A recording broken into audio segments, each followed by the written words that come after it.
Okay, so the halls are really quiet right now, but it's about a week until school begins. Hi, I'm Mike Colletti, and I want to show you some of the technology I use in my classroom. Why don't we come inside and we'll take a look at that stuff. So here I am. Usually when my kids come into the room, they hear what you're hearing now in the background, I hope. They're hearing a little bit of music that I play, usually to set the mood. I do this almost on a daily basis. So here's the record player. I'm playing the soundtrack from the movie Superman. It's on a record, on the record player, which for a lot of my students is a new experience to see. They're used to those other discs called CDs. Well, here's the CD player in my room. It's a 5-disc changer, which functions very well, especially if I want to use some of the discs that are with our literature books. I can put those discs in and pick and choose or even preset the different tracks that I might want to play or parts of those tracks that I want to play. And so old school technology is part of my classroom as well.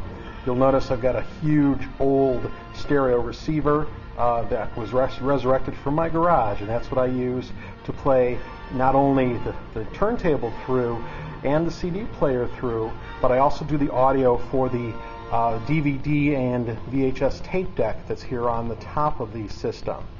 They also go through the stereo so that we get good, nice, round, full sound.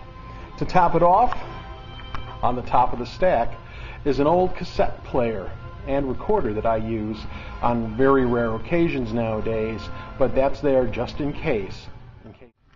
Here's a dinosaur. It's a huge speaker. Again, it came with my stereo system that I used for many years, and now we use this one and its partner, way over there in the corner, to play the sound in the classroom. It beats the speakers that come with the computers. And here's my collection of DVDs and VHS tapes that I use for the different classes that I teach. You'll see quite a few titles. A lot of them are popular movies, which I use for my Myth in the Movies project. I've got some instructional videos that are used with my American Lit classes. I have some videos that I use for my Contemporary Lit classes. And I've got a variety of things that I use for mass media as well.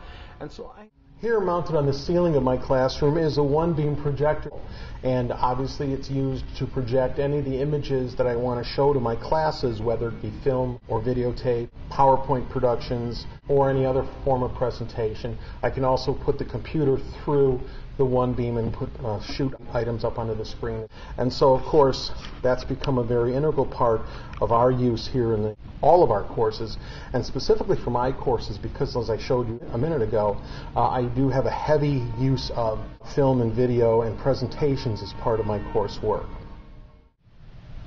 Obviously, I can't overlook the computer, of course, because that's the basis for using a lot of the technology here in my classroom. And so the computer is what I do grades on, what I take attendance on, what I plan lessons on, what I keep my calendar on, as well as all those things that I mentioned earlier, playing presentations that the kids have made or I put together for use in the class. And just pretty much without it, it would be very tough to do some of the things that I do in the mass media class and in the mythology class and even in the contemporary lit class that I do here at STAG. And so using technology is pretty important to me. It's amazing because, as you already know, I've been doing this education game, which I call a game because I enjoy it so much, for 36 years. And the amount of change that's taken place in those 36 years is phenomenal. But I think I've been able to roll with it and pick up those things that are being used now, that have been created over the last 5, 10, 15 years. And I'm looking forward to picking up more things in the future so that I can continue to offer a well-rounded education to my students and connect with them, because they are so tech savvy that you need to stay almost on top of things with them in order to be successful as an educator in today's schools. And so I thank you for coming in and visiting with me in my classroom. And again, I better get out of here because the days are counting down before I have to come back for real and start classes for the year. Less than a week to go. Take care now. We'll see you.